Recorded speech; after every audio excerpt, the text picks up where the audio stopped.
I tell you, health message, help your mental capacities or mental capacities to improve and mental faculties to open, to be clear, to receive the word of God, to keep it in memory. Because the devil knows if that is the case, you will not forget. You see, the scripture says, forgetfulness is sin. For example, there's a smart man who was 24 elders. Clearly from the spirit of prophecy in the Bible, you will see the meaning of 24 elders. 24 elders are not those that design with Jesus. There's something they are wrestling with, a big mountain within them, and they want Christ to cleanse them from such a problem. The hour has come for us to hear eternal gospel, eternal word for our salvation. Lord, I invite you, pray with humility that, Lord, use me in a mighty way by your Holy Spirit. Remind us about the old ways, and through penitence and your goodness in us, help us to walk in the old ways. Lord, let me not be seen, exalted, glorified, but let your Son Jesus Christ be exalted, seen, glorified. By faith, let us receive your righteousness in verity at this point of the hour.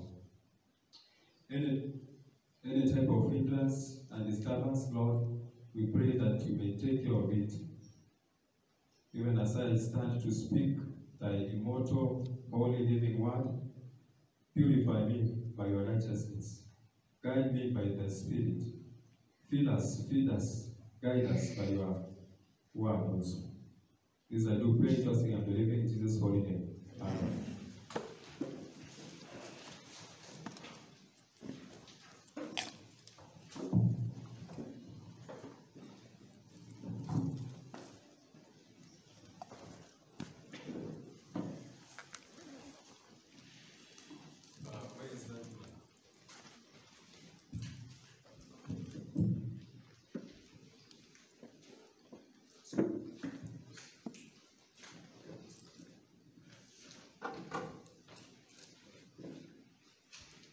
God is good. And all the time. Are you fine? Are you fine? Are you ready to learn? Are you ready to learn? Yes. Are you fine? Okay.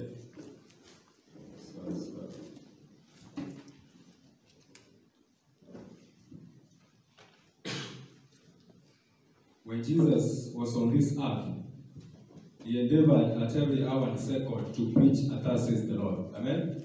He endeavored to dwell according to the will of the Father in heaven. And every moment he glorified his Father, and he never did his own word or any action to compromise his faith. He never absconded his faith, even in a time when he was needed to be in agreement with the Pharisees, with the Sadducees.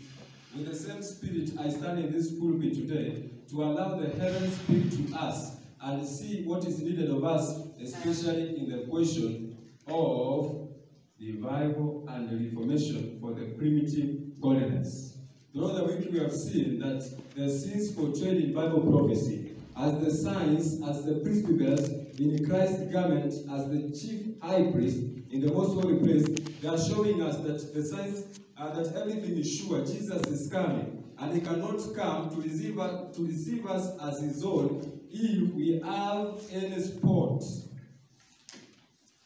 in our robes. Amen? Amen? Amen. So Christ is waiting with eager desire to see the manifestation of his character in his people, us, so that he can come to claim us as his own. Christ of Lesson 69, paragraph number 2.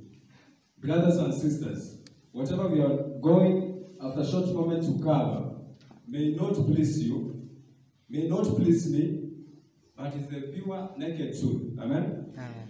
If our purpose is to be in heaven, in the mansions of eternity, with the Father and the Son, with the communion of angels, then we can accept. Amen?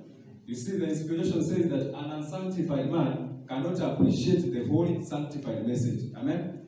So let us pray that God will give us penitence to accept this message for our own good and the needed preparation as the Kusta, because Jesus is coming. Amen? Amen. Right now, as I'm standing here, the entire world is mourning. The entire world is mourning. The entire world is lost. Confusion covering everywhere. In religious world, political world, economical world. Are we together? The scenes that we are seeing daily in the newspapers, televisions, and we hear from radios portrays and shows that Jesus is truly coming. We are told that in the last days, the evil agencies and the powers will combine against the true remnant people of the Most High. Amen? And Revelation chapter 12, verse 17 tells me that the dragon was wroth with the woman and went to make war with the remnant of her seed, those who keep the commandments of God and have the faith of Jesus. So as much as we shall be keeping the commandment of Christ, through his enabling faith received by, through his enabling righteousness received by faith in our hearts, Satan will never ever be happy with us. Amen? Amen. As much as, no matter how small the band will remain, as much as we have the truth, we understand the great controversy, we understand the Bible prophecy and the sins, and want others to be prepared to avoid the enemy and his erroneous and spurious leadings, Satan will never be happy with us. Amen? Testimony of Jesus is the spirit of prophecy. So we are going to use the Bible and the spirit of prophecy to expose the enemy. So between you, or in front of you, or before you, there is the way of death and life.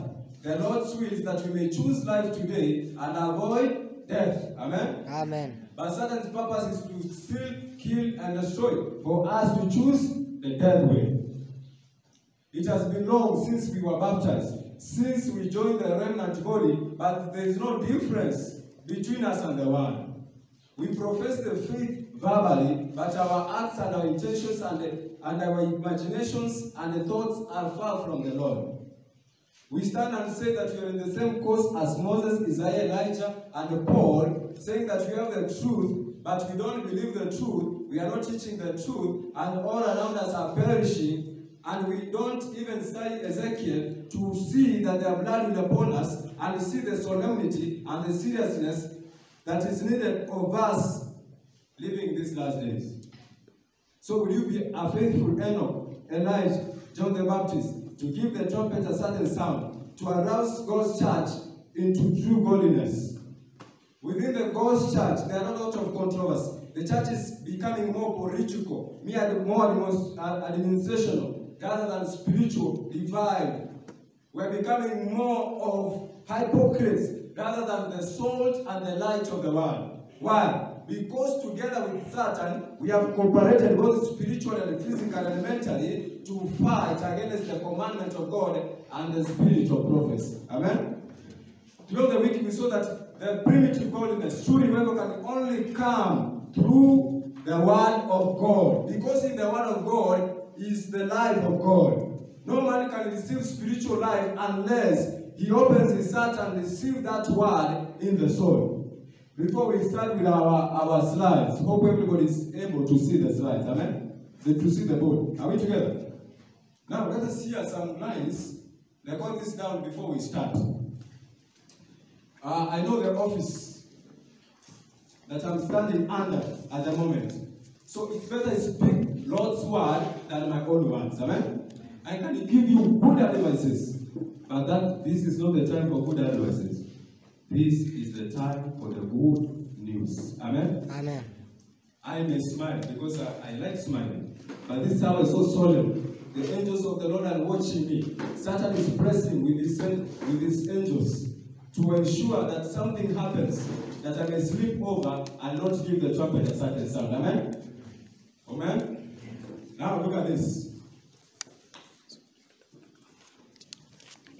We cannot fail to understand Christ's atonement without studying the Word of God. So for us to understand Christ's atonement, we must understand the Word of God. Jesus is almost finishing the final work of interceding, reconciling us back to the Father in the most holy place. And the believers on earth are supposed by faith to be in Christ by confessing their sins every moment, watching unto prayer, studying of His Word to maintain that intimate relationship. But are we doing that at the moment? That's a rhetorical question. I'm not judging. This is the one, the way I see this in Jesus. That is Christ's object lesson 343 to 344. That's just a summary of it. Go and study it. Patriarchs and Prophets 5:99 says, there is no position in life, no phase of human experience for which the teaching of the Bible is not an essential preparation. There is no subject whatsoever the Bible has not touched. Are you searching from the scriptures to find the sure eternal solution in your life problems? Another one. There will come time when many will be deprived of the written word. But if this word is printed in the memory, no one can take it from us. Hang in the memory's hall the precious words of Christ. They are to be valued for above silver or gold. The time is coming. God's faithful remnant will be tested in every form of their worship. Will you be faithful to have the word of God in your memory so that it cannot be snatched from there? When the devil shall tempt you as Christ was tempted, you can be able to stand in a firm position. When you're in an exam center or exam room, will you not steal because you know you love your master and stealing is a vice? Amen?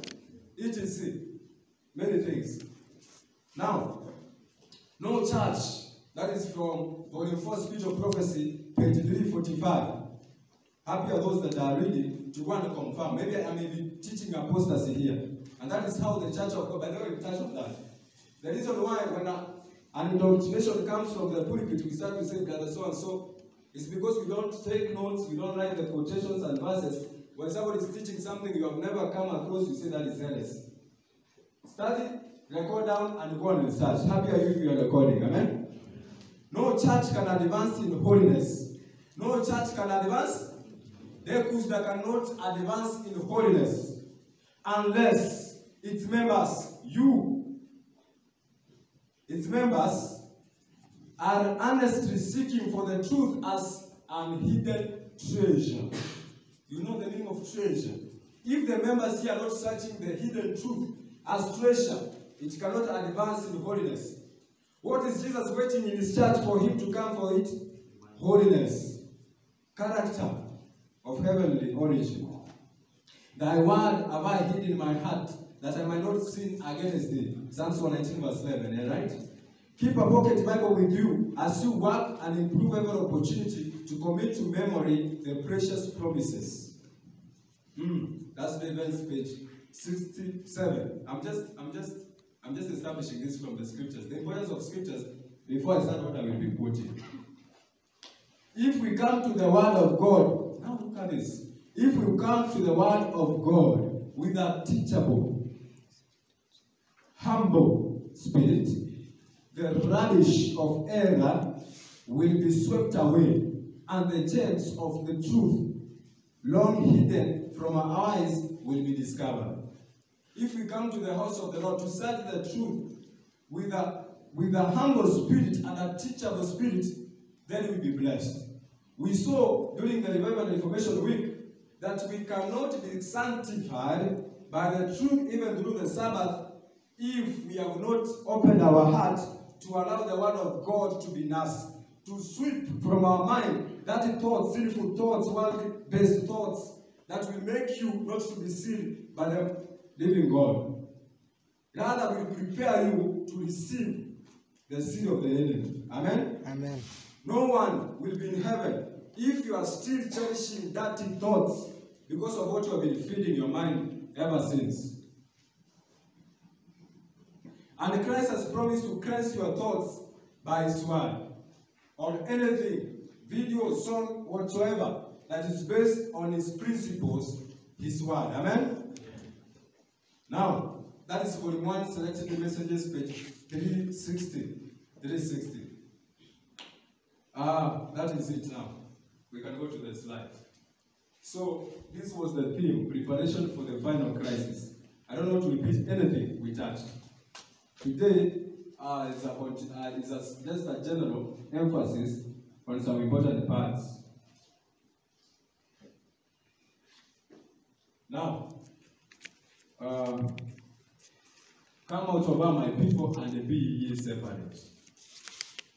2 Corinthians chapter 6, verse 17 to 18 says, wherefore come out from among them, and be ye separate, saith the Lord, and touch not the unclean thing, and I will receive you, and will be a father unto you, and ye shall be my sons and daughters, saith the Lord Almighty. Question. When is God saying that He will come to us so that we can be His? When we will separate ourselves from any unclean thing, a thought, physical contact, associations of anything that is unclean. Amen? Amen. Are we together? Now, Revelation chapter 18 verse 4 says, And I heard another voice from heaven say, Come out of her, my people, that ye be not partakers of our sins, and that ye receive not of our praise.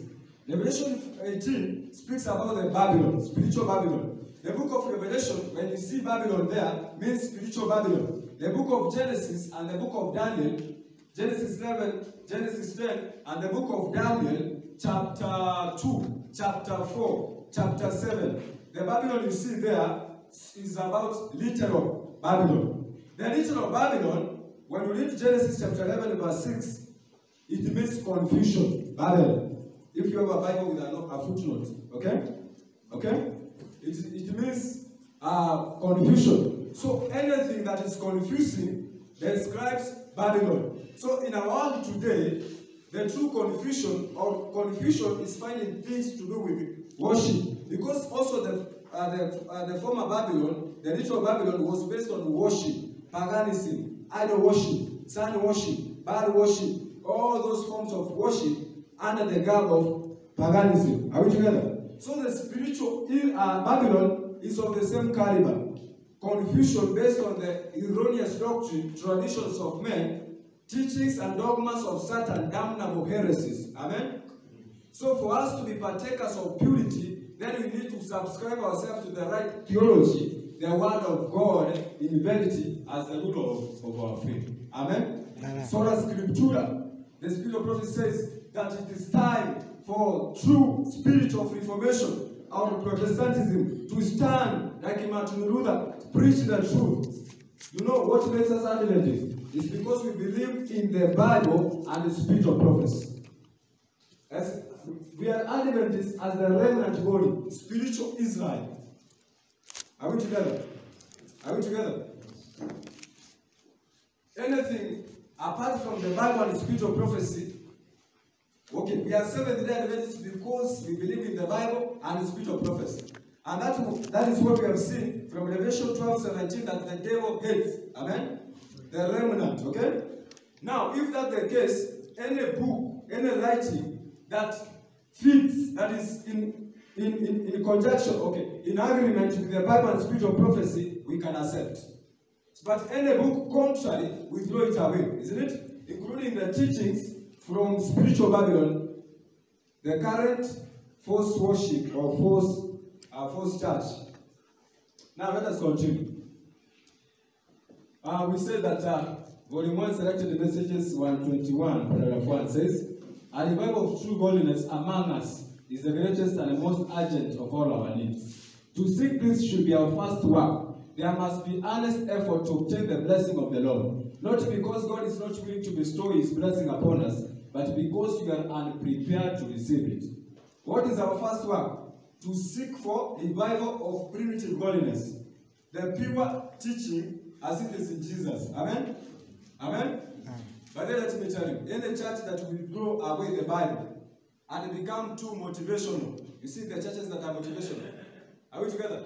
Motivational. A pastor comes or a leader comes here teaching motivational things. That church is ready to fall. Amen? Even if it's an Adventist. So long as you have thrown away the Bible and the spirit of prophecy, you prepare to collaborate with Satan for your own falling. So the first secret for revival and reformation is the word of God. Let us go to the next. A revival and reformation must take place under the administration of the Holy Spirit. Okay? Revival and reformation are two different things. Revival signifies a renewal of spiritual life. You were once an active Christian, but today you do everything as anybody in the world can do. You need an awakening, okay? You need a revival, a quickening of powers of mind and heart. Your mind nowadays has been diverted from what thus says the Lord, from the present truth to the things that are cherishing and embracing the body, the subconscious mind, things that are pleasing to the taste of the tongue and the stomach. Amen? You need to go back to the Bible. Now it's going to say, resurrection from the spiritual death. Reformation now signifies a reorganization, a change in ideas and theories. Now when you meet and thus says the Lord, the way God teaches in His Word, in every subject, we learned from another quotation when I started, that there is no subject that the Bible has not touched. Now when you go to every subject the Bible has touched, with reverence, with evidence, with humility, open heart to receive God's will. Remember I said, for you to, the meaning of the word surrender to Christ, it means this. My body desires its own things, in dressing, in eating, everything. Hormonal disturbances, bad thoughts and evil thoughts. That is my will. Okay? When I do that to the body, then the body is satisfied. Okay? That is my will. But God's will is in His Word. In every subject, in eating, in dressing, everything is addressed here. In your Christianity, the form of worship is addressed here. That is God's will. Now when it means I surrender everything to Jesus, to be a Christian in my heart, to love like Christ, to be a Christian, to be humble like God, then it means I am tired of my will, I'm ready to follow Jesus. Now because I've taken that step of faith, but I don't have my own strength to do that, I am and ask God to give me His Spirit. Whenever I'm tempted in such a weakness under my will, then I will be able to choose God's will. If I'm forced and it's sweet to lie at that moment, I remember God's promise and ask for God's strength. Then I see the eternal reward that God has kept in store for me. Then I overcome that lie. I overcome that fornication. I overcome that dishonesty. Amen? That is God's will. And when you make this an experience, God sees your obedience. Step by step, He sanctifies you. He justifies you daily. He sanctifies you daily until you meet a position whereby you will hate sin passionately and you will love righteousness passionately. Amen? Amen. Then, distinctly, you will identify yourself with Christ rather than the dragon. Amen? Amen. Simple principles that Christ loved. And that is Jesus' love, and that is Jesus' power. Amen?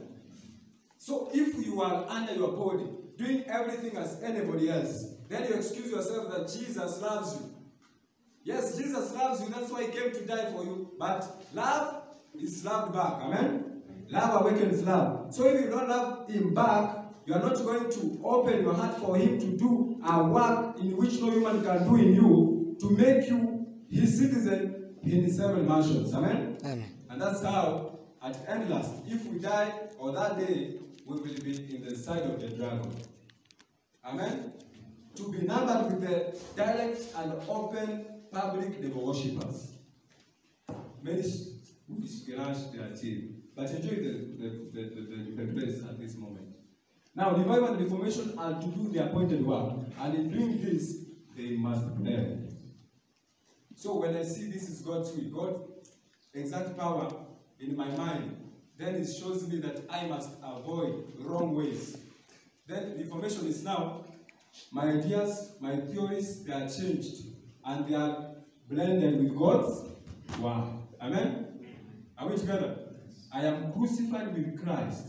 Therefore, I no longer live, but Christ lives in me. Okay? Should come to our testimony. Now look at this. The life of Christ that gives life to the world is in His Word. Amen? Amen? So there's no any other way you can receive the life of Christ. No matter how you say, I love Jesus, but you avoid the study of His Word. In every topic that He shows you, this is the way, you excuse yourself and go along, and you continue saying that Jesus loves me, then you forget, you lack that word. Christ's life, the spiritual life. Amen? The life of Christ is in His Word. Let's continue. Now, God's people will not enjoy the test unless there's a revival and reformation.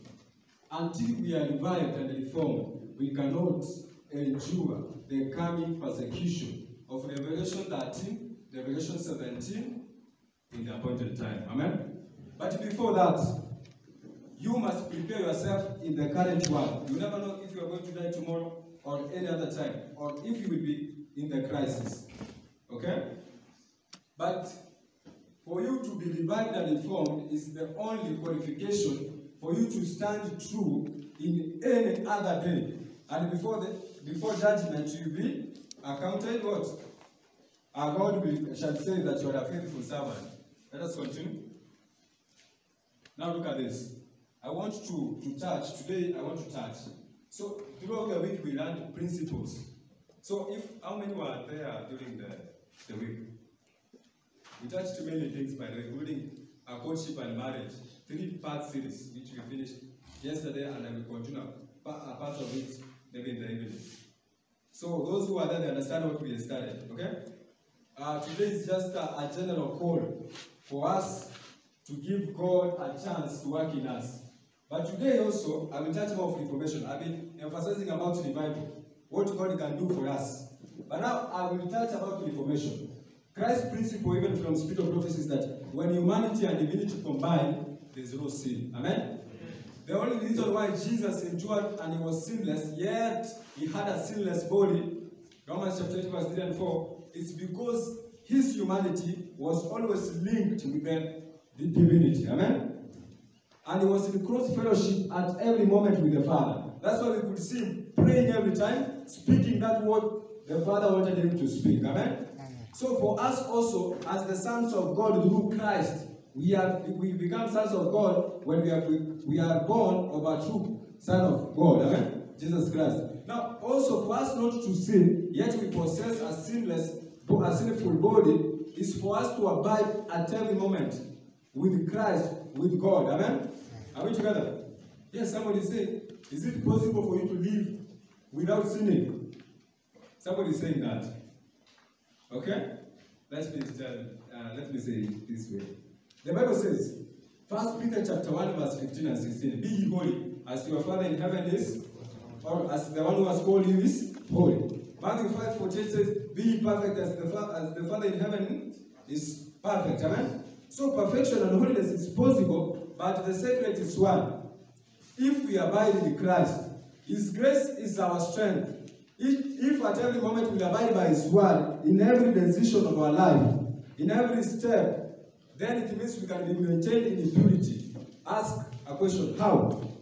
This way. For example, I'm a youth. Through the study of the word I've understood, oh, this is right, this is wrong. Then Christ is my strength to do right. Amen? So every moment, even though I will abide by his word, then it means there is no moment I will wrong my master. Though the body will disturb, the appetite-wise, the hormone-wise, the bad thoughts will creep in a bit, but because I'm in the word of God, I will shun them away. I will not be controlled by my stomach. I will not be controlled by my appetite in anything whatsoever. I will not lust after anything that is naked or anything that is tempting, because even at the seeing of it, I will turn away, not beholding. Because I've understood what purifies the thoughts, and God's purpose is to purify the thoughts. Amen? Are we together? Yeah. And because I've covenanted myself and I've seen the sweetness of God's will, then I will subscribe myself to that, and I will adhere to that, and watching prayer and studying of scripture. And when I meet with friends, I speak heaven-based messages, okay? Or talks, even if you are addressing one thing, but in a Christian perspective. Are we together? Okay? We also saw that that is possible, even in the lines of courtship and marriage. Now look at this. I will just use the quotation to make a lesson. Now today we'll talk more about information. We have heard about a lot of information. People say Jesus does not look outside, he looks inside. You know what you mean? You mean the grace of Christ is not sufficient to change you whole. Amen? That's what you mean, and you side with the devil to download the grace of Christ. Amen? But now, Jesus said in Matthew 7:20 that by thy fruits thou shalt know them. Amen? Now look at this. I will touch different parts of this life. Now it says, the time has come when we as a people should search ourselves to see what idols we are cherishing. Idol games, football, rugby, soap operas, idols of whatever things, idols of money, dress and fashion, mekulemea, appetite, fornication, bad thoughts, idols. If you are spiritual Israel, even the sins in the commandment, even the sins that were done literally by Israelites must apply to spiritual. How did this come? Matthew chapter 5, when Jesus says, it was written of the old, thou shalt not commit adultery, but I tell you, even those who look at a woman lustfully has committed already the sin in their mind. So it becomes sin from the thoughts. Amen? Indeed, it means we must surrender most for us to benefit from Christ. When the shepherds of the flock should be faithful work as the sentinels of God. In dress, now look at this. In dress, in speech, in deportment, we are to become a people distinct and separate from the world. The work of the grace of Christ is to purchase us free from Babylon, from the worldliness. Okay? By representing Jesus aright, and people can see the power of grace in us as representative of Christ in this earth. Amen? Then they can see, oh, there's a difference between us and the Christian. The way they seek their courtship and marriage, that's why they don't have many heartbreaks and many divorces. That's how they are happy and their children are disciplined. It's because of the grace of Christ. It's because of the secret they have in Jesus. Then they can see. The reason they can understand why our men are not tempted and our women don't tempt men in dress and whatsoever, they can see, through that they can see what? The taste of Christ. Immorality, early marriages and abortions are not numbered among us because of the same. Okay? The world is suffering with this. So in dress, in speech and deportment, we are to be as people distinct and separate from the world. Christ came to purchase us fully from the world, not partially from the world, and not to save us in our sins, but to save us from our sins. Amen. You remember Paul said, in the last days, many shall gather teachers, and they will like the speaker to speak that which they like. Amen? Even if it's courtship and marriage, which people love, I cannot talk the way the world will talk. Amen? It's principle. Amen? Christ is coming. Now, next. God calls his church to be more separate from the world in their dress than you have thought. Amen? Children of God, this is serious. This is very serious. There's no way men here will be struggling in the world to avoid themselves from beholding sin and temptation. And the same temptation follows them even in the church vespers and the church services. By our sister, we are traveling together in the heavenly journey, inviting Babylon from the world to be our communion. If you are endeavoring to be in heaven, take Jesus at his word. By the way, and if you have not received true sanctification, open your heart, pray to Jesus, and he is able to do that. Then he will change your world-based mind, world-loving mind, as the mind that forces you to be sanctified by the worldly things, including dressing. When you give yourself to Jesus, he will change your mind, transform your mind, and you will always cherish in good dress. You feel good about it. Okay? Are we together? Yes. It's serious. Then this will enable you not to tempt any brother or any sister, even to men. Dress reform is for men and women. Are we together? We talked about it during the week. And also not only tempting, but it is it's an evidence that you are heeding the voice of Jesus, and your relationship with Jesus is a sure and honest relationship. Amen? You see, the Bible says in 1 Peter chapter 2 verse 9 that you are a royal priesthood. When you read Exodus chapter 28 verse 2, if you want to benefit from my class, just take the verses, write them down. Otherwise, I will go out, people will say, that guy is an offshoot. He's an extremist. By the way, I'm not afraid of that. Spirit of prophecy says, volume 3, testimony to the churches, 494 says, until they will label you as baffled, thwarted, alarmist, offshoots, fanatics, you have not yet received the power of Christ. So if you cannot name me that way, then I'm not yet to experience the love of Christ. Amen? Amen. Yeah. So, we need to heed to God's message. God is constantly instructing his people to flee from pride of appearance. By the way, sometimes you may dress modest also, but I have some pride because of the way I'm dressed. Any motive that is evil is written with what?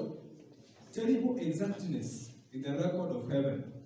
Gospel GC 4:8 and 4:82. Okay? So even if I dress smartly and modestly, yes, Christ has said, I obey him. But the motive behind my dressing is to catch attention, and it makes my pride to be high like that of Lucifer. Then it's also wrong. Amen? We should be simple, sincere, and honest in dressing, even in our speech, not in extravagance, even in our thoughts. Amen? Are we together? Yet we should be beautiful, smart, and modest. Amen?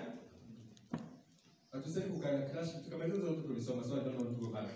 So go understand about that. So if you are not there, just follow notes. I'm not going to repeat. So that next time we cannot miss such a meeting. Unajua kuambia watu kila kitu Sabbath. Tutawafanya wakose the entire week kwa kuja Sabbath tutasema.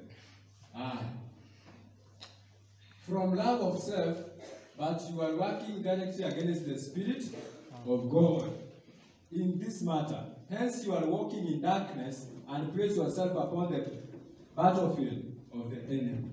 Those are the inspired words which we saw the dragon hates the Bible and spirit of prophecy. You see, he knows if God's children, both men and women, especially our ladies, if they will dress modestly to the taste that God has described in the Bible and spirit of prophecy, there will be no temptation.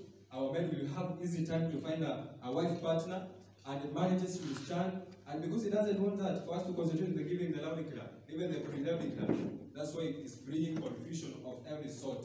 The wine, the maddening wine of Babylon. Amen? Now continue. From what has been shown me, there are not more than half of the young who profess religion and truth who have been truly converted. The fountain is not cleansed, therefore the streams proceeding from that fountain are not pure. Cleanse the fountain, and the streams will be pure. You can try by your own might, but if you are not led by the word of God, you will try outwardly to represent Christ, but that is not enough. You need Jesus of all to speak through his word to you personally, then you make that step. If the heart is right, now look at this. Somebody who has embraced Christ and his word and spirit of prophecy, that somebody who does daily devotion and prayer, somebody who is waiting for the second coming of Jesus to be taken to the new city Jerusalem. Look at this. You will know them by this. If the heart is right, your words, the way they speak, the way they respond, okay? Your words, your dress, your acts will be right. The way you associate with the ladies, the way you behave when you are in a company of ladies, the way you behave in a company of men, etc. The things you like to speak, and at which principle do you base your arguments, your thoughts, will show clearly that you are not converted. And this should make you, because this is our condition, this should make you reverently go before the feet of Jesus and ask for forgiveness for your own sanctification. Amen?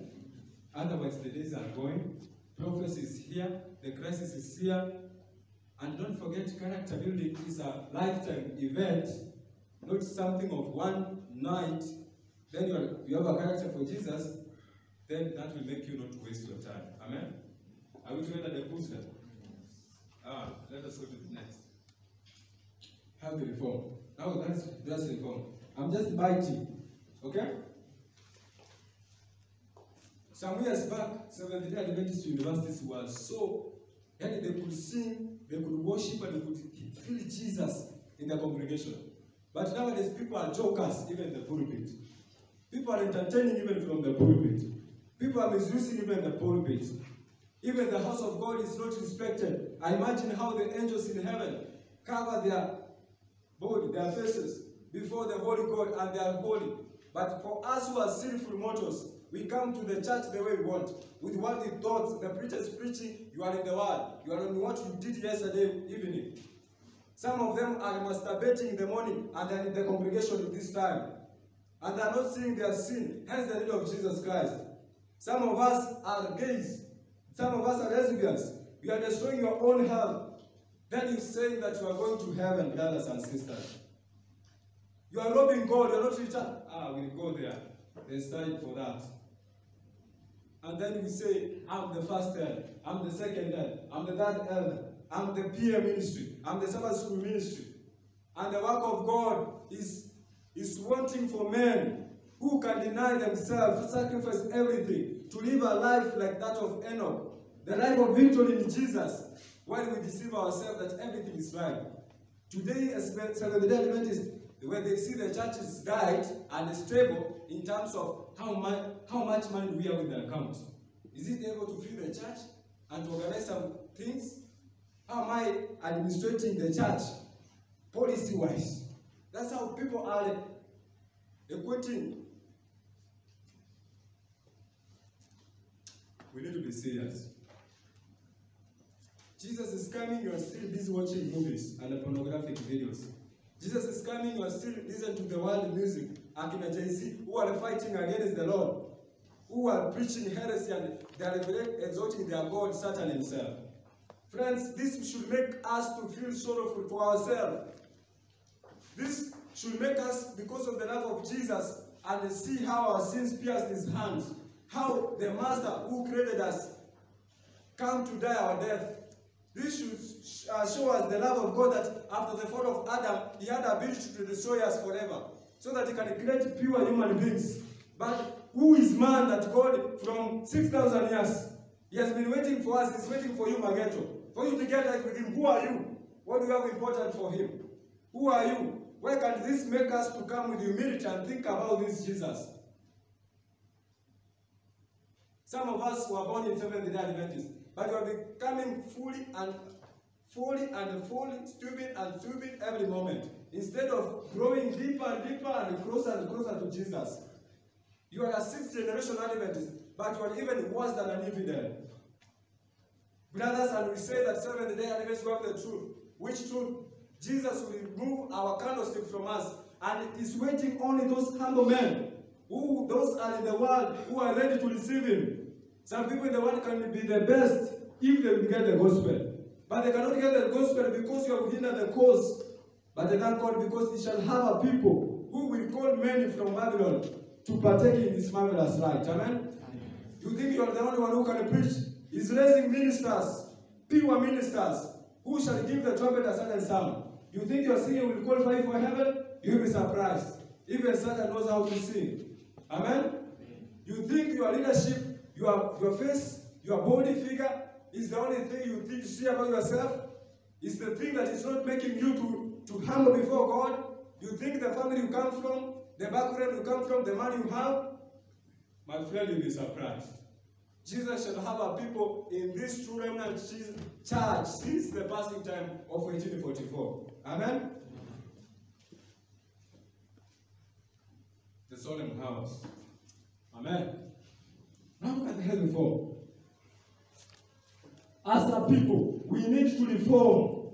Now look at this. As a people, we need to reform. And especially to ministers. You preach from the pulpit. And teachers, even of the lessons of the word, need to reform. Why? I explained through the week, and the people were, wow, health reform is so. By the way, during the week I was preaching with happiness. Okay? But this is solemn house of the Holy Sabbath on the holy pulpit with a more solemn message. Amen? I'm also trembling, by the way, because the message is mighty, and I may hinder the cause. I'm praying God to keep me. Amen? Amen. As a people, we need to reform, and especially to ministers and teachers of the word need to reform. I tell you, health message, help your mental capacities, or mental capacities to improve, and mental faculties to open, to be clear, to receive the word of God, to keep it in memory. Because the devil knows if that is the case, you will not forget. You see, the inspiration says, forgetfulness is sin.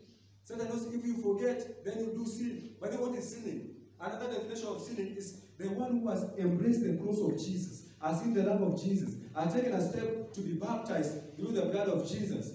When he sinned during his relationship with Jesus, when he sinned, is when he forgets the love of Jesus for a moment, he gets himself to sin. When he comes to senses, he remembers the love of God, then he feels guilty. Hence the need of Christ's righteousness. That is sinning. So the devil knows when we forget, we will continue to sin. Amen? I continue to say, I'm instructed to say to our ministers and to the president of our conferences, nobody is left behind. Your usefulness as laborers of God in the work of recovering perishing souls depends much on your success in overcoming the appetite. The sin that made Adam and Eve to fall, appetite. The sin that made Christ overcome, appetite. After fasting for 40 days, he was tested where Adam fell, appetite. But Christ, because his union with the Lord and abiding by his word, he overcame appetite. When you fall under appetite, then your mind is impurified and cannot make wise decision in standing in the principle. You can be ready to compromise and try to excuse yourself and try to weigh things, then choose sin a bit, then turn back to Christ. And Christ does not forgive such a sin. Okay? Okay? Are we together? The Bible says there's no sacrifice for such. I know this is sin, then I want to commit. I feel good about it, then I go to prayer. Lord, forgive me my sins. Thank you. And I come here and preach, then I go and repeat my appetite, my sin. Then I come, God. No, those sins are the fire in my record. When God only forgives the sin that, oh, I've done sin against my master. I love him so much exceedingly. Lord, forgive me. And you forsake that sin. Even that environment that makes you to embrace such a sin, you walk from it. Because the Bible says that a wise man sees the danger and they flee. Flee from the devil. Si ati nimeokoka, I go to bar, naenda na wajamaa wanapenda kuongea vitu fulani, kufanya vitu fulani, then atamsoma. Kwanza kitu kwanza, I've gone against the word that imeniambia, don't be a partaker there. And then I will fall. Overcome the desire to gratify appetite. And if you do this, your passions will be easily controlled. Then your mental, now look at this, your mental, moral powers will be stronger, and they overcame by the blood of the Lamb and by the word of their testimony. So, the bottom line of health message is not a salvation message, but it places you to benefit from the salvation which is absolutely through Christ our righteousness. Amen? So then you have mental and the moral powers to overcome the enemy. At the current situation, look at our church. Pastors, elders, and whatsoever, they gratify the appetite the way they want, eating anything at any moment. Amen? Church members drink whatever they want, and when you touch such a message, they look at you with an evil eye. Do you know who they are representing? Satan. Why? Satan, the dragon, was wroth with a woman. Those who keep the commandments of God and have spirit of prophecy. Amen? Matthew 23, verse 36 to 38 says that, "O Jerusalem, thou hast persecutest God's prophets." Do you know how we persecute God's prophets? By rejecting the word through the prophets. She was the prophet to the remnant church. And some of the people here have been teaching what is spirit of prophecy to the remnant church. When we lose sight of the spirit of prophecy, then it means we have rejected the Bible in totality. Because whatever the spirit of prophecy says, the Bible says. It points you back to the Bible. Study the Bible, sort of scriptura. Okay? And the Satan hates that. Now, music. So go and look for the syllabus. Study and understand what is health reform. Study and understand dress reform and health reform. Then, taking humble time with Jesus, when the subject has made sense in your mind, take a step of faith and now become a practical Christian. Amen? But don't reform at my word, reform. By you not having the true principles on what is reform. Amen? Okay? Are we together? Yeah, but don't waste time on that. Music. It is impossible to estimate too largely the work that the Lord will accomplish through his proposed vessels in carrying out his mind and purpose. The things you have described as taking place in Indiana. Indiana is a place that something controversial took place. Now look at this. The Lord has shown me what would take place just before the cross of probation. So whatever was taking place in Indiana at that time, the Lord showed the prophet that during the time of the end, our time, the same thing will be taking place. Now look at this. What is that? Every uncount thing will be demonstrated. Now look at this. There will be shouting with drums, music, and dancing. The senses of rational beings will become so confused that they cannot be trusted to make right decisions. And this is called the moving of the Holy Spirit. People will invent a certain type of worship in the church that embraces shouting, dancing, and doing what? Drums. Doing what? Using drums. Using drums.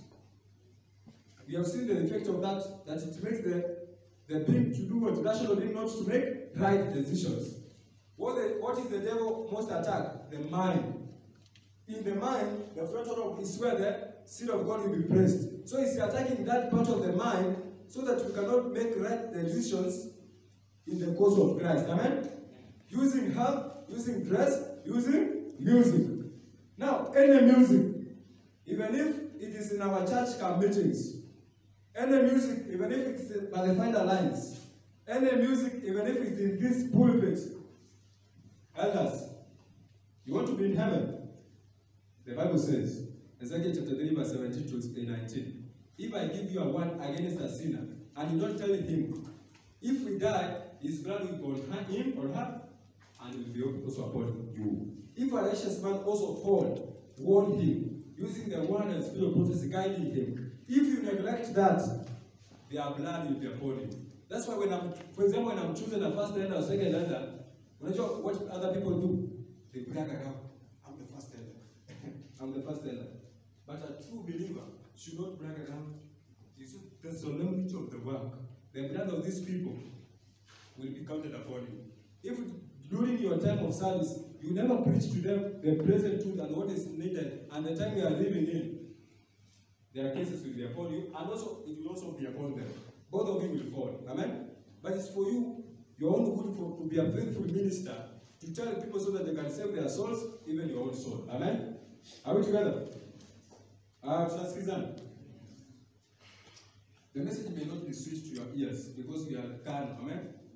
But it will make sense if you open your heart to receive the Spirit of God to lead you. Amen? Next. Persons bring disease upon, now imagination, thoughts, okay? Thoughts. Kila kitu tunaandika leo. Persons bring disease upon selves by their wrong habits. Yet in the face of light and knowledge, they will appear to their own cause. The reason thus, have we not tried the matter? And do we not understand it by experience? But the experience of a person whose imagination is at fault should not have much weight with anyone. Mind, character, and personality. By the way, use your money well. Buy the book on us, Mind, Character, and Personality. I know, maybe two people, let me exclude. Or let me say, everybody in this meeting, in one way or the other, to some extent, is suffering from sinful thoughts because of the thing they are still doing or they used to do, or their purpose to live, but they also find themselves in the same state. So almost all of us here is suffering from poor, dirty thoughts. And every time you sit down to give a chance of the thoughts to reflect what they have been, what you have been doing in your life or whatever you have been watching or hearing, then you sharpen that thought every time. You give it power. You refresh it every time. So when you continue that as your lifestyle, then you die in sin. So of course, because the Bible says, guard your heart with all diligence. The heart in the Bible is the mind. Because out of it is the issues of life.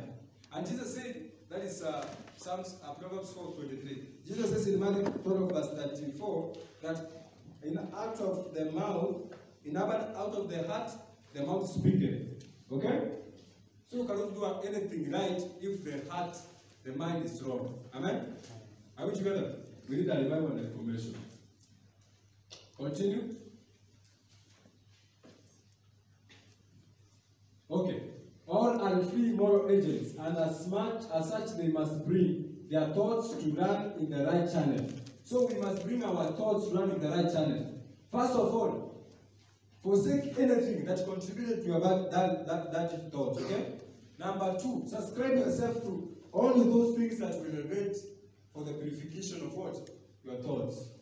Always ask God's strength at every moment. Here is a wide field in which the mind can safely range. If Satan seeks to divert the mind to low and essential things, bring it back again and place it on the eternal things. You see? If Satan tries to divert your mind in a bad thought, bring it back again. Somebody is asking, how can I bring it back again? When you're in this, for example, in this posture, when your mother said, you start to think the way you have been doing or watching. But at the moment that thought creeps in, change the posture. Or listen to an instrumental hymnal music, okay?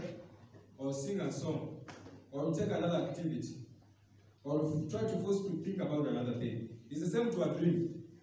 If you are still dreaming dirty dreams, it's an assurance that you are still in your dirty thoughts. And the Spirit of God may be passing you. Amen? Are we together?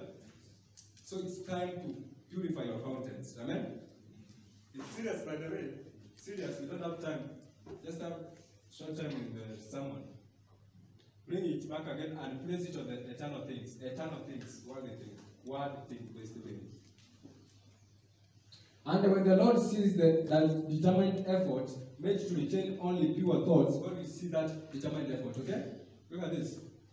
He will attract the mind now like a magnet, purify the thoughts, and enable them to cleanse themselves from every sacred sin. You see, God shall see your effort every time. Because you have been asking for Him for strength. You will see your effort. God cannot lie. Titus 1 says so. Now He will be like a magnet. Now, He has seen your effort. Now He will attract your mind like a magnet. Have you seen people who love the world so much and the things of the world? Right now, they are serious men lost in the gospel. This is taken place. Like a magnet, He has attracted now their mind to His course. I gave a testimony. Some 4 years back ago, I was deep in the world. 2016. I love the things of the world. Any video, any song, anything, any talk. Okay? But it's a change of sin, and that is a testimony. Not only I don't do it before friends, but even through my phone, anything, you cannot find such a thing. Not because I'm pretending to own my own righteousness, but I've hated those things exceedingly. Now, but I'm in the process of recovery. Slowly by slowly, God is cleansing my thoughts. Such that when I look at you, I don't think anything evil or worldly or sinful. When I look at you, I see a potential soul in the Lord. Amen? I see a lovely brother, a lovely sister, treating everyone as Christ could treat people. Amen? And it's a process, my brothers. It's a step we must take in Jesus. Don't be deceived. Now, next. What is this? We have talked about imagination so much, but wait a minute.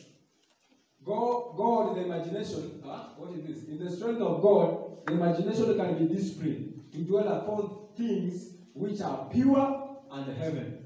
Some people can attest that. You just like things to do with the word of God. Amen?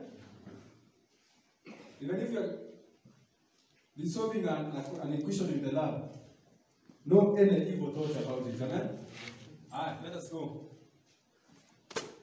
I don't know to quote more of that. Alright. Courtship. Courtship now. Are we together? Courtship. Revival and Reformation of Trinity Godliness. Courtship. The youth who are in harmony with Christ will choose companions who will help them in right doing. Amen? And will shun society that gives no aid in the development of right principles and noble purposes. A friend asked me, now I've come into church. So what should I do about my friends? I told you, now, wait. Have you chosen to follow Christ? Yes. Do you want to join Jesus? Yes. Do you want to be in heaven? Yes. Now, do you love your friends? Yes. Now, what are you fearing? They will speak ill about me, that I'm pretending to be a Christian, and they will also, I will not have friends. Okay, only that. Now, you love them? Okay. You have gotten the message? Yes. Share the same message to them. Maybe they are acting the way they are because they don't have the message.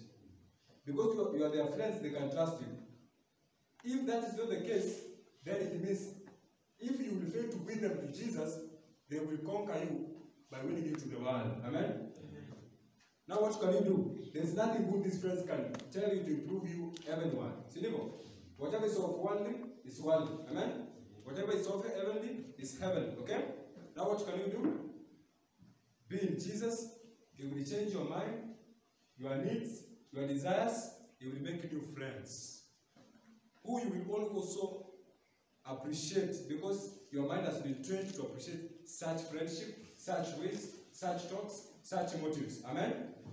Simple. Amen? Simple. Simple. In every place are to be found youth whose minds are cast in an inferior mold.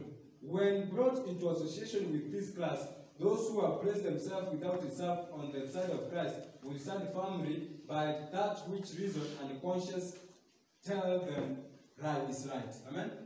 So God speaks in three ways. Number one, by His word. Number two, by His providences, daily providences. Number three, by the still voices of His Spirit within us.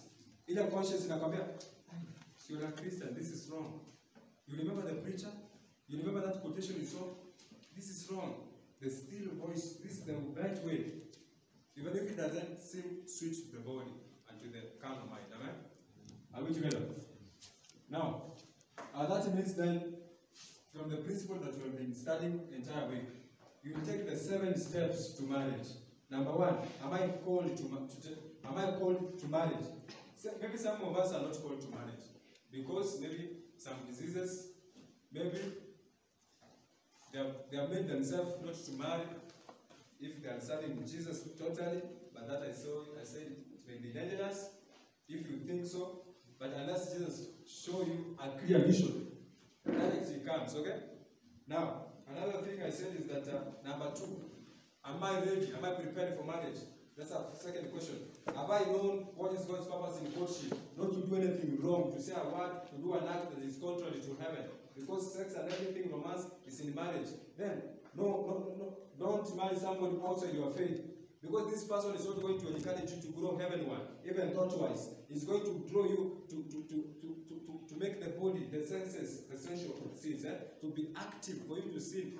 Detract slowly but surely from the cause of God. Okay?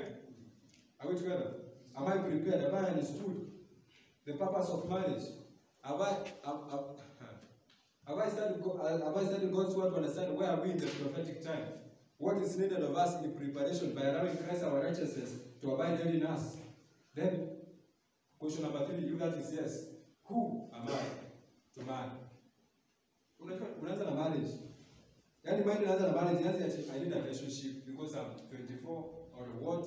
Because I'm lonely? No. Because my body deserves? No. If your body is that and all, okay, if those are the things, then it means you are not ready.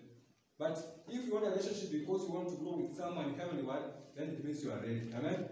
Who? You have been having friends, you know, certain person and certain person, we are tunaingiana vizuri. We are compatible. My purposes are purposes of His purposes. Amen? Number 4, seeking counsel from those who you love, elderly, and those genuine friends who are based in the Word of God. Even those young couples, only couples that have maintained the line of God. Number 4, and number 5. Is it number 5? Courtship. Now, you start a courtship.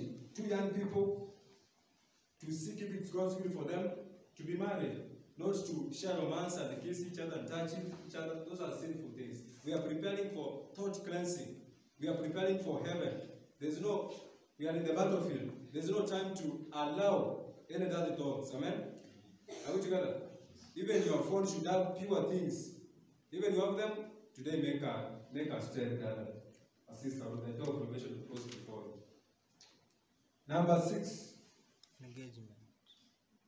Engagement. Now, this person we have lived together, we have grown in faith step by step. Our character is improving in Jesus. Our love is increasing.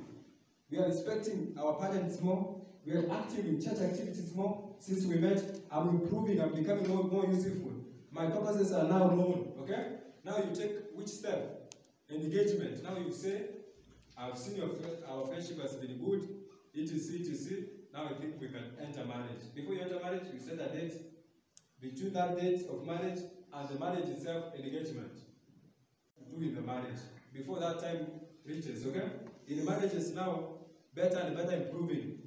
Nurturing children and influencing even the society and the community around. In terms of living a right, helping those who are in need, agriculture, missionary work, evangelism work, even being examples to young flock like this one, okay? So that the cause of Christ can be exalted. Amen? Amen. So that your family in this earth can be adjusted to be a family in heaven. Together forever and ever to abide or to dwell together. Amen? Let us continue. Okay. Prophecy. Is prophecy being preached now according to the way it used to be? By the way, SDA is a prophetic movement. Are we together? So, are we still preaching the Bible prophecy? Because these are the things God has appointed for us to be awake and prepare for Jesus coming. Amen? Amen? Sister, brother, I'm not here to entertain. I'm here because I love you, to bring you to Jesus so that you can enjoy this communion. A Christian life is a good life. It's a happy life. It's a life of satisfaction. It's a life of sincerity and honesty. It's a life of hopefulness. Amen? Are we together? And by the way, in heaven, God is preparing everything in store for us. Amen? I know Satan is trying also on Friday night, he made you to spend time with the movies or with a talk until 12 p.m. with chatting until 1 or 2 a.m. so that you can sleep during the sermon. The truth to pass. By the way, the truth to pass you. Amen? Do you know that it's not easy to get some sermons, some studies? Do you know that? Okay. Whatever may be man's intellectual advancement, let him not for a moment think that there is no. Okay, that is the one. That is the quote. There is no need of thorough and continuous searching of scriptures for greater light. Some of us here think they know the Bible until they cannot. Nowadays they don't do devotions. They understand everything. Sealing time, gathering, second coming, sanctuary, prophecy, 10-11, everything. They understand everything. Christ our righteousness. They don't do devotions nowadays. They just wake with their phones, sleep with their phones, chat with friends, comfortable. That is dangerous. Okay? Then that means you are omnipotent and omniscient. And that is blasphemy. You and the papacy, the same category. Now, as a people, we are called continually to be students of prophecy. Continually.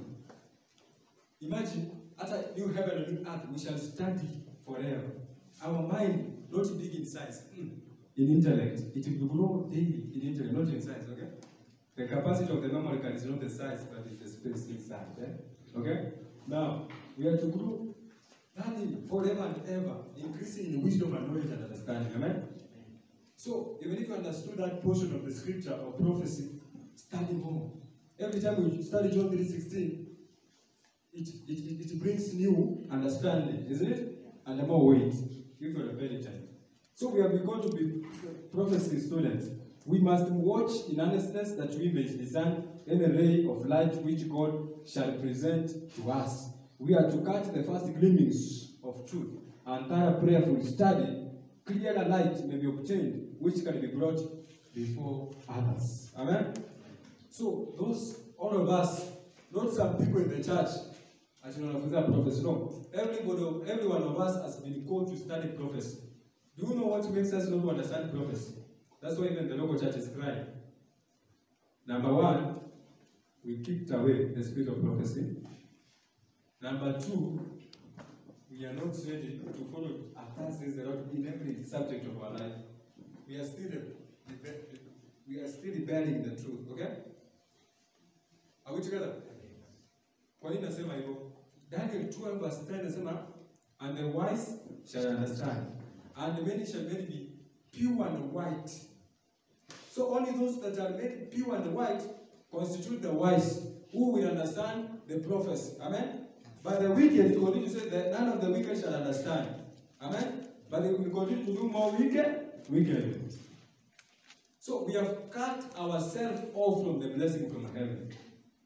Imagine, sister, you cannot escape. When a doctrine, now look at this strange light. Damnable heresies, false teachings. Now, when a doctrine, any other book, no. Not even when another believes. Joata hizo zinakopa from the Bible and Spirit of Prophecy. Sio? Zinakopa huko. So, book gani tunataka tukimbie? The Bible. Just any doctrine. Are we together? That's what we need to say. Seek the Lord in prayer. Not just attend akuja hapa aseme brother so and so alifanya tips and offshoot. Avoid them like a play. Then every member in the church, I will not even come across them. No. Only those church members who have rejected Christ and His word will do that. But the true one will come to search the word and prayerfully study that word to test if that doctrine is biblical. And if it was against what they understood, and when searching it through prayer and fasting, they see it is right, then all of them should embrace it. Because it's the right found in the word of God. Amen? Are we together? For example, naweza simama hapa nifunze who are 24 elders. Clearly from Spirit of Prophecy and the Bible, you will see the meaning of 24 elders. 24 elders are not those that is aligned with Jesus. Somebody with a shallow study, because I used to be in that caliber, will come and show you 24 elders are those that is aligned with Jesus. Somebody saying that is not salvation, no? So you are not the one who bring a contrary opinion from church. But if we come together, we study. Spirit of Prophecy here, the Bible here. Look at some comments in Revelation chapter 5, Revelation chapter 7, where John says, and one of the elders spoke unto me. Look at Ellen White commentary. She says, one of the strongest angel commander spoke unto John. Then, collecting all the verses and any evidence, you will see right now there's no human being who has a crown. Why? Otherwise, we make the Hebrews chapter 11 to be wrong. Why? Hebrews chapter 11, verse 30 to verse 35 to verse 40 also says that no one, even if it is Enoch who went to heaven and Elijah, has received the reward, eternal life, crown, the white robe. Amen? They are waiting for us, so such that us without them, they can only receive. Amen? Then you have to know that 24 elders are going to kill a people on the throne in heaven. How comes the Bible is contradicting? Maybe your portion of mine says, and the 24 elders and the living creatures sang a song. Go to Spirit of Prophecy, it says, King James interpreters made a slight mistake to include 24 elders and 4 living creatures in the song as themselves as the redeemed. Look at any version. NIV, American Standard Bible, Revised Standard Bible, the 24 elders and the 4 living creatures are not including themselves in the song. Then the White comments to say that original Greek shows that. Then now we understand what is the truth. But in the preacher, that is an offshoot. Before God, who is right? Maybe you are wrong and you are labeling me an offshoot. And you fellowship me from the church. This is because we work with how we respect certain people in the church. You don't want to consider this brethren, go and do that study prayerfully, seeking the Lord to show you what is the truth, because we are here to learn. Okay? Nobody is a monopoly of knowledge. Nobody is a omniscient, okay? Omniscient, are we together? So the good that be careful, study the Bible, the way you can preach maybe the rapture, the second rapture, 2 are in the field, 2. Maybe somebody say, yada ni kitu ingine. Maybe anajua kila kitu but hapo kwa taken ni akina nani wenye wanabaki ama wanachukuliwa mbinguni. Those who will remain ni wenye wanabaki duniani ama wanachukuliwa mbinguni. But a deep study itakuonyesha those who are taken, not Jesus taking them to heaven, but the death will take them. Okay, we destroy them. But those who remain, not those who remain on this earth to be punished, but those who remain are those who remain in eternal life, in eternal life with Christ. Amen? No? Small slight interpretation. If you don't sink your shaft deep in the Word of God, to obtain the gem of of truth. And if we were doing this, every sister could come with this pulpit, every brother could come with this pulpit, and together we edify each other. We will have easy time even to marry. Amen? But now look at what you are saying. What you are doing. Now, what did you say? And give no place for the enemy to come in with superstition and prejudice. We should never permit the spirit to be manifested that aligned the priests and rulers against the Redeemer of the world. They complained that he disturbed the people, and they wished he would let them alone, for he caused perplexity and deception. The Lord sends light to us to prove what manner of spirit we are of. We are not to deceive ourselves. 1 John chapter 4 verse 1 says that test every spirit to see if it's of God. Test any doctrine that creeps in the church to see if it's biblical. If it's not biblical, even using the magnifying glass, the spirit of prophecy, discard it. And these brothers who came with it, if they are penitent and willing also to learn and to be maintained in the life of Jesus, if they were not saved by the devil, they will admit their mistakes and they will advance in light. Amen? Okay? Are we together? Rather, you will be accountable if you bring an erroneous doctrine which cannot be based in scriptures, and then you divide the flock of God. And also, wisdom is needed, by the way. Don't bring any doctrine that is a controversy in the pulpit. Here we have somebody at Yokoka Jan, at a tree, who is Jesus to her or to him. Now, when I bring it to Indian Gumu, at the Yokoka president, Dawai's woman. When I a young flock, amen? But a wisdom, how did the star volume 1 sent messages, page 172 and to page 182? How did the star? Wisdom is needed when preaching. If you see this is a controversial topic, let the divide church completely. Na hata watu wasikuwe na kitu na washikanisha waelewane, even do the studies. Take it to the leaders of the church. Do a study together. Amen? If it will be tested by that method, then it should be embraced by everyone. Because that is our truth, and Jesus is our truth. Amen? Are we together? Alright, next. Tithe. Remember, I think the man tithe. You know? How many sides? 2. What do I say on the tithe. The Bible and the reformation of primitive qualities.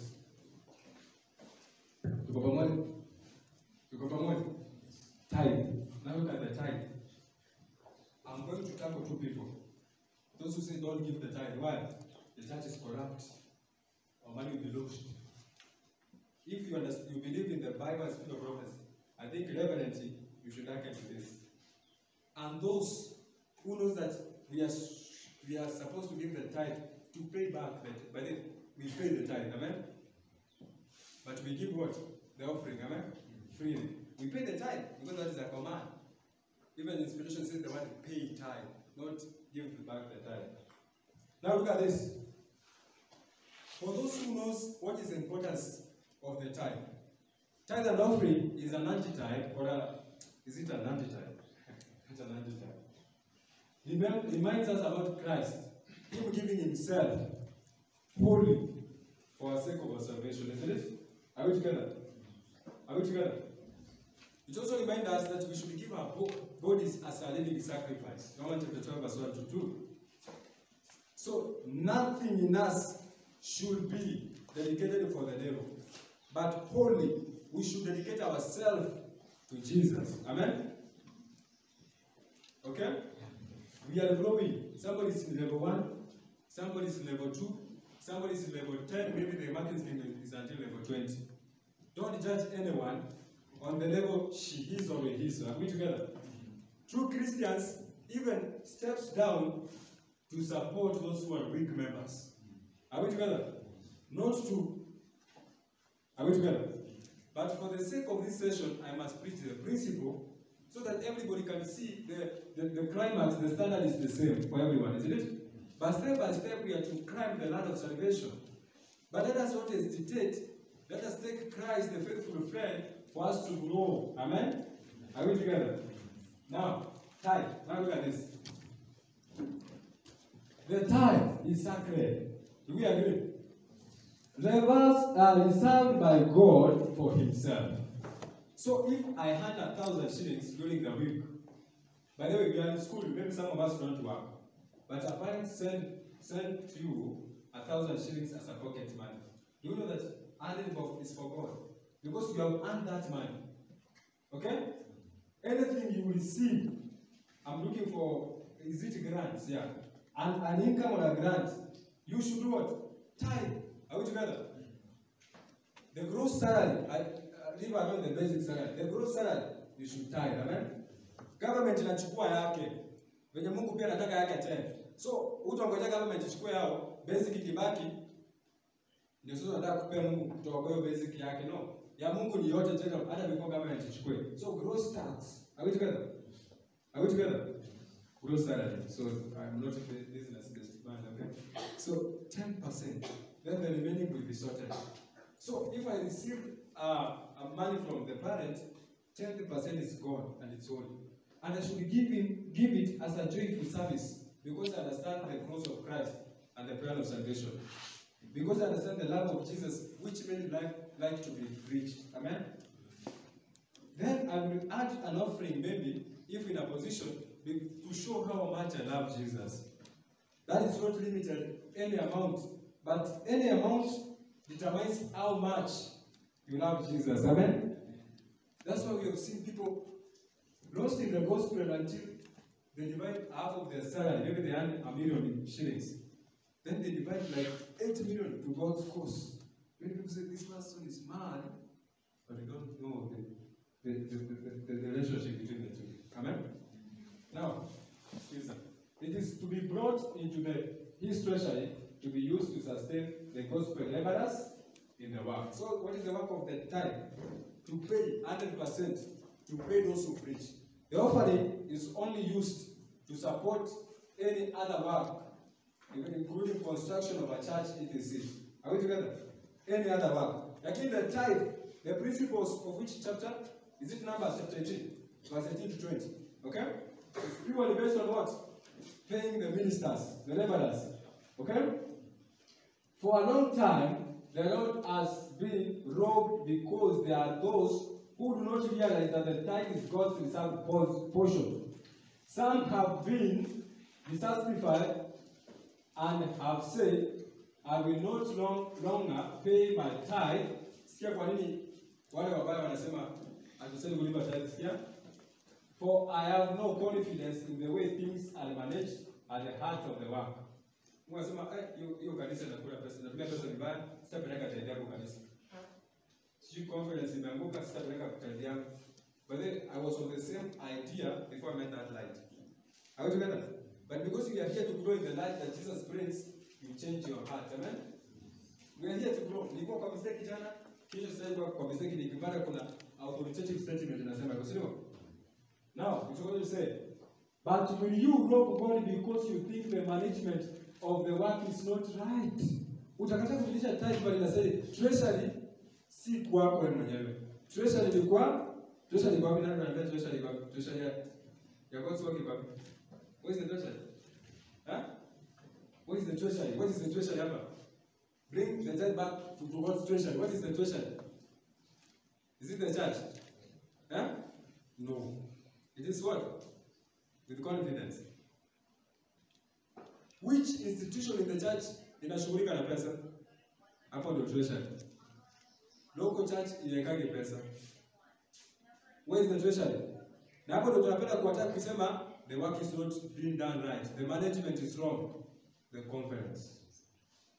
Are we together? Those people may be, some of the people, majority may be apostates, but don't worry about that. Your relationship with God should be right. Turn it holy. The spiritual sense. The church does not handle funds. In idol code in a rule. Are we together? That is the treasure. What do you say? Make your complaint plainly and openly in the right spirit to the proper ones. Okay? Lakini kama hapa ni church, for example, mwana treasurer wetu, yenyewe umeona mwana vizuri, kuna kana mismanage what? Funds. In a good spirit. Enda kwa maybe elder ama mtu wa karibu mwenye anaweza kufikia Ama kwa that spirit you approach in the right way mwambie this is God's man. Ukiendelea kufanya hata kama ni au conferences ni sio. But instead kufika pale sasa useme sipeleki because of what? Tuko pamoja. Send in your petition for things to be adjusted and set in order. Kuna sometimes tunaandika email to the general conference, to the local church, etc. Are we together? Send what? Your petition, your request in the right way. Hiyo ni gospel workers. Inasema hivi. I think page 224 or 226 paragraph 2. Come on. Oh, 226 paragraph 4. So. Okay? But there's no point in time you should reject to send the tithe in the right way. Even the Levites, they are not the one who directly received the tithe. Wakaanza kujikamia. No, there was a channel. Are we together? Yeah, there was a channel. There was a channel. By the way, tukisimama tuanze kuangalia nani ameokoka. Sisi wenyewe ndio uovu zaidi. Nikisimama hapa na preach about the purpose, sometimes I shake about myself. Okay? Everybody here is a human. Amen? Are we together? Let us stand and pray.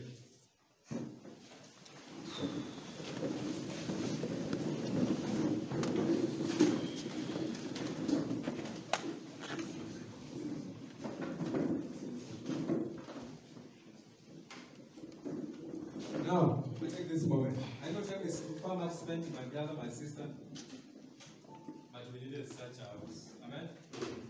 Are we together? We needed such hours. In any religious meeting, don't think about externals. We have been serving the body. Kulala, kukula, kuenda sijui wapi, sijui kuochi nini. Na hivyo tutapotea. When you get such opportunities, let us come to Jesus and draw near to Him and seek Him with all the heart, with penitence, with love. Amen? Amen. Amen? Amen. So today, I take this opportunity, brethren, to make a call. How many amongst us, by the time is now, while you are hearing this straight testimony from the mouth of God, the Spirit of God was hovering. The holy angels were convincing you on what is right. I would like to say, don't waste this chance and such a heart and spirit. Because I know after going to lunch, the spirit is going to be quenched. By the same lifestyle, by the devil also. How many today say that I'm tired with the world? I'm tired with the world.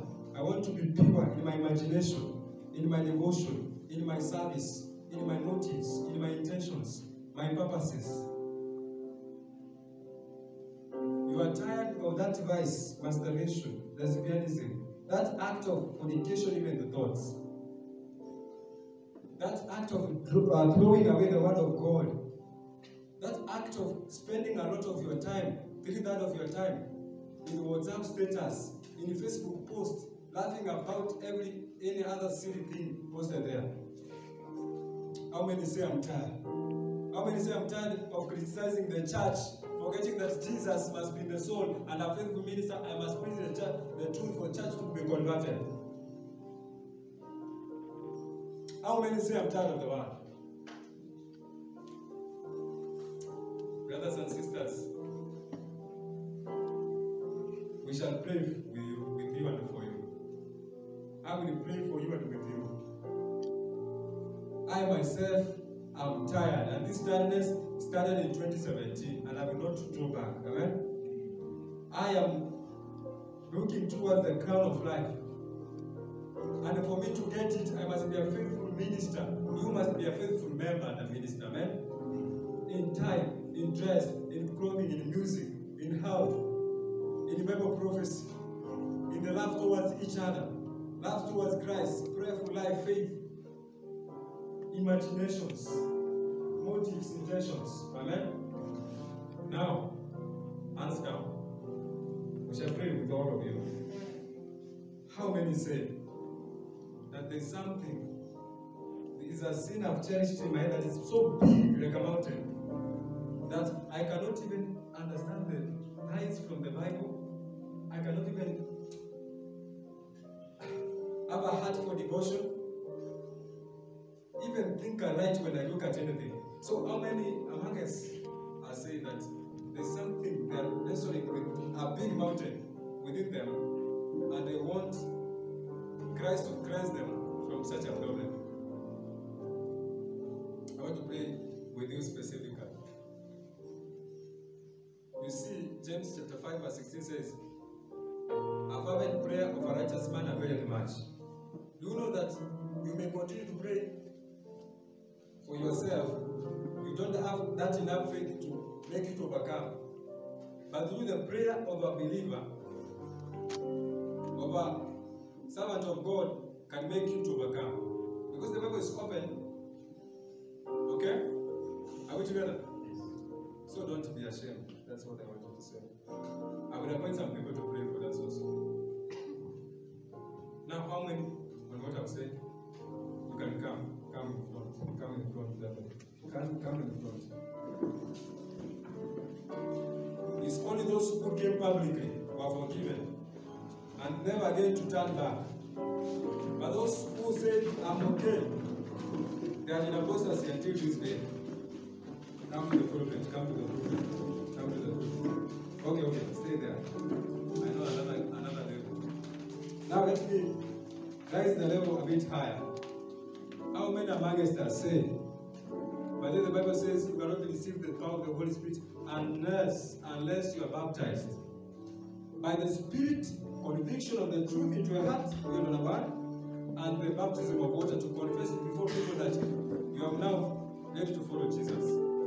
That's the only way we can receive the Holy Spirit, to make us to benefit from sanctification, to purify every lifestyle. So how many among us that say that I want to be saved? I want to join God's remnant and ask for good books to start studying the Bible as the truth is in Jesus. How many among us? How many want to join God through baptism?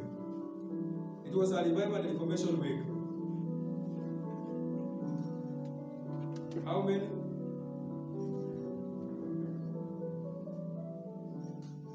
Don't be ashamed. You are like ashamed because of the gospel of Christ. If I was ashamed, I could not stand here. How many say so? Come, brother. I know how happy the heavens are. I remember that day when I heard the Bible prophecy being proclaimed. Then the preacher made a call after I was made to understand in 73 Adventist committee that Jesus is coming. There's not such enough time to get ready. That time we have heard that message. And right now I could be one of the worst people in the world, leading university strikes, breaking everything around, doing erroneous things to some people's daughters. But right now, when I heard that voice, I made a step, not on my own strength, but for Christ's strength. Amen? Don't say that still voices within you. How many come to the pulpit? Want to join God's church through baptism? To start the Bible and the Bible prophecy, and even all light that God has given us, to see the beauty of Christ's holiness in all directions and dimensions, in all bearings. How many? How many want to join God's church? They are tired of themselves. They are tired of sleeping with men anyhow. They are tired of just perusing anything at any time, speaking at any time at anything. That's an evidence you need a baptism. Does not mean that because you are baptized, when you never knew what is truth, that's not even baptism. That's coming out of water, a wet sinner. How many say I want to join God's church after understanding what is truth? Amen? I give the last chance, brothers and sisters. Let us sing song number 292, even as we want to pray for this faithful God. The heaven is singing. The heaven is singing. You know how happy heaven is? But Satan is consulting someone. Don't Because you know, the time we do that, 292 choristers. 292 choristers. As I expect some to come, and the elder will take record for that.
to come forward so that we can pray and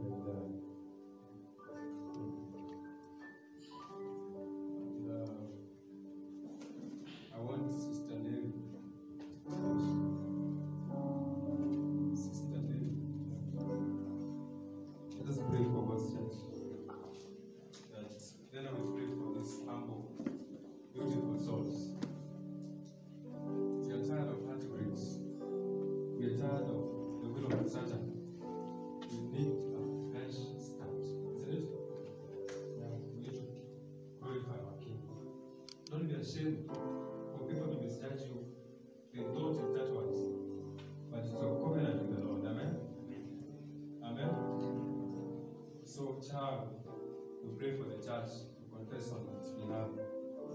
Elder, we confess for anyone who has erroneous thought against what we have read. Sister, we pray for the sake of those who stood, who came to the pulpit. Okay? They are tired. And also pray